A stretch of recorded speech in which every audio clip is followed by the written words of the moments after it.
नमस्कार विद्यार्थियों, मैं सिंबूराम, सहायक आचार्य हिंदी, राजकीय महाविद्यालय अटरू, भारत।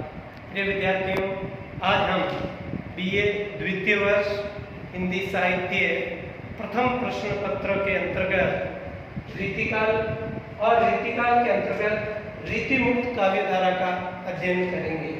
रीतिमुक्त काव्यधारा में उसकी सामान्य प्रवृत्तियां और प्रमुख कवियों का अध्ययन करेंगे। पहले रीतिकाल की रीतिमुक्त काव्यधारा की सामान्य प्रवृत्तियां या प्रमुख विशेषताएं जो है उनका एक बार बिंदुवार देख लेवे। नंबर 1, स्वच्छंद व अकृत्रिम प्रेम का चित्रण। नंबर 2, विरह वर्णन की प्रधानता। नंबर 3, सौंदर्य चित्रण सूक्ष्म व मनोरम। नंबर 4, स्वानुभूति का चित्रण। नंबर 5, व्यक्ति प्रधान काव्य। नंबर 6, लौकिक प्रेम का आत्माभिव्यक्ति शैली में वर्णन। नंबर 7, प्राचीन काव्य परंपरा का त्याग। नंबर 8, उद्दीपन रूप में प्रकृति चित्रण। विद्यार्थियों, प्रवृत्तियों संबंधी 20 नंबर का बड़ा प्रश्न या 10 नंबर का प्रश्न पूछा जा सकता है, जिसमें आपको ये सभी बिंदु लिख करके इन बिंदुओं का विस्तार से वर्णन करना है, समझाना है। अब हम विस्तार से देखते हैं। पहला, स्वच्छंद व अकृत्रिम प्रेम का चित्रण। इन कवियों ने प्रेम संबंधी दृष्टिकोण अत्यंत ही व्यापक और उदार है। इन्हें रीतिबद्ध कवियों के समान बंधी बंधाई परिपाटी पर प्रेम का चित्रण करना अभिष्ट नहीं समझा।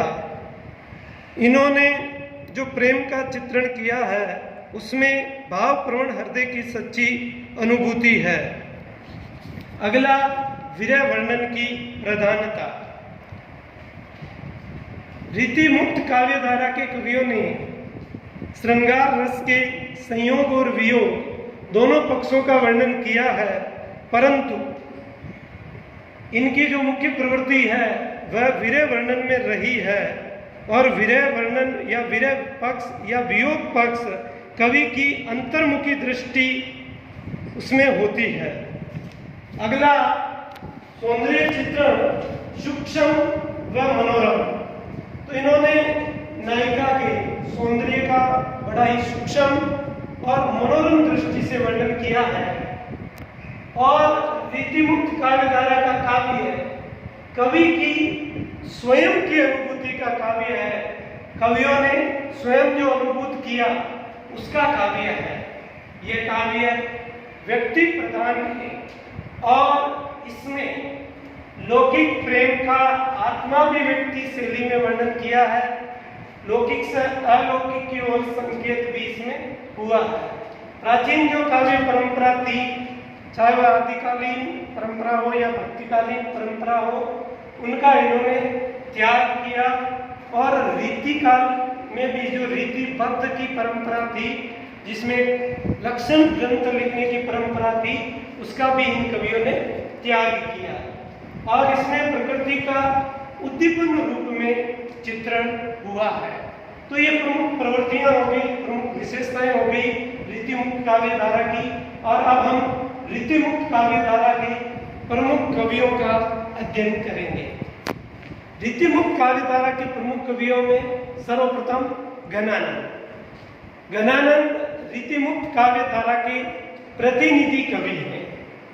घनानंद मोहम्मद शाह रंगीले के मीर मुंशी थे और सुजान नामक वेश्या जो दरबारी नर्तकी थी उससे प्रेम करते थे। मोहम्मद शाह रंगीले ने एक बार उन्हें देश निकाला दे दिया। उसके बाद वह वृंदावन जाकर के निम्बार्क संप्रदाय में दीक्षित हो गए थे। घनानंद की प्रमुख रचनाओं में सुजान सागर, विरह लीला, इश्क लता। एक बार वापस देख लेवे, प्रश्न पूछे जाते हैं। प्रश्न छोटा ऐसे पूछा जाता है कि घनानंद की किन्हीं 2 रचनाओं के नाम लिखिए, या ऐसे भी पूछ सकते हैं कि सुजान सागर नामक रचना किस रीतिकालीन कवि की है? तो उस समय अपना उत्तर होगा गणानंद की है। तो ये थोड़ा विशेष ध्यान रखें रचनाओं का। दूसरा कवि आलम, आश्रयदाता औरंगजेब का पुत्र मुअज्जम। रचना आलम केली। ये शेख रंगरेजिन नामक प्रेमिका से प्रेम करते थे। आचार्य रामचंद्र शुक्ल के अनुसार दो आलम कवि हुए हैं।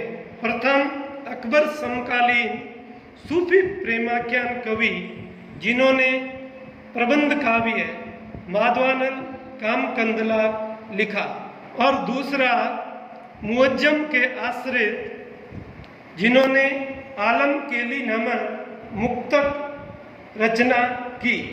आचार्य विश्वनाथ प्रसाद मिश्र ने इन दोनों को एक माना है।